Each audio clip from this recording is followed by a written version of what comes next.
अस्सलाम वालेकुम friends, welcome back to Top Smarties. Drama serial Dil Hi तो है। सबरीना जैसे ही पार्टी पर गई वहां पर शानसे की सरमत के साथ बेतकल्फी देखी तो परेशान हो गई। उसे तो अबीरा की बातें याद आने लगी कि सरमत बाहर रहता है। हो सकता है लड़कियों के साथ ताल्लुक हो, ड्रिंक भी करता हो, हमें क्या मालूम। अब तो वो सरमत पर शक करने लगी और बहुत परेशान सी हो गई। उसे ऐसा लगा कि जैसे उसके बाबा ने और पुप्पो ने जबरदस्ती सरमत को इस रिश्ते के लिए राजी किया है, जबरदस्ती सबरीना को सरमत की जिंदगी में शामिल करना चाहते हैं। अब पार्टी से वापस आते ही मोहित ने जब लटका हुआ चेहरा देखा सबरीना का तो उसको पकड़ लेता है। अरे तुम तो पार्टी पर गई थी ना, तो इतना लटका हुआ चेहरा क्यों है? सरमत से मुलाकात नहीं हुई क्या? सरमत दूर से इनको इतने नजदीक खड़े देखता है तो वो भी परेशान हो जाता है कि इनमें इतनी बेतकल्फी है।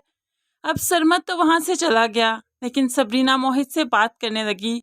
मुझे ऐसा लगता है मैं सब पर मुसल्लत की जाती हूँ, मैं किसी की खुशी का बायस नहीं बनती। तो फिर मोहित भी उसे समझाने लगा वो कभी भी किसी पर जबरदस्ती मुसल्लत नहीं की गई, बल्कि अपनी अच्छी आदत की वजह से उसने अपनी जगह दूसरों के दिलों में खुद बनाई है।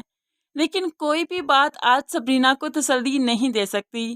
वो यहाँ से भी उदास हाल वापस जाती है तो रास्ते में माँ भी उसको देख लेती है कि कितनी खुशी खुशी गई थी और उदासी से वापस लौटी है। दूसरी तरफ अबीरा को तो जैसे कुछ फर्क पड़ता ही नहीं।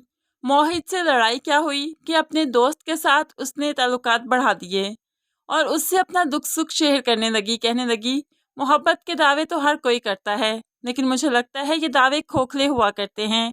जैसे ही ज़रूरत पड़ती है मोहब्बत फेल हो जाती है। अब देखो ना, मोहित को मैं कितना चाहती थी, लेकिन आहिस्ता ही आहिस्ता उसकी हकीकत मुझ पर खुल रही है कि वो मुझे नहीं सबरीना को ज़्यादा चाहता है, उसमें ज़्यादा दिलचस्पी देता है। तो इस पर उसका दोस्त कहने लगा तुम मुझे आजमा कर देखो, तुम्हें इतनी बार कहा है मोहित को छोड़कर मेरा हाथ थाम लो, लेकिन तुम मेरी बात ही नहीं सुनती। अब तो अबीरा को मौका मिल गया, मोहित को वो अच्छे से इग्नोर कर सकती है। आज भी तैयार श्यार होकर बाहर निकलने लगी तो मोहित ने उसका हाथ पकड़ लिया। कहाँ जा रही हो?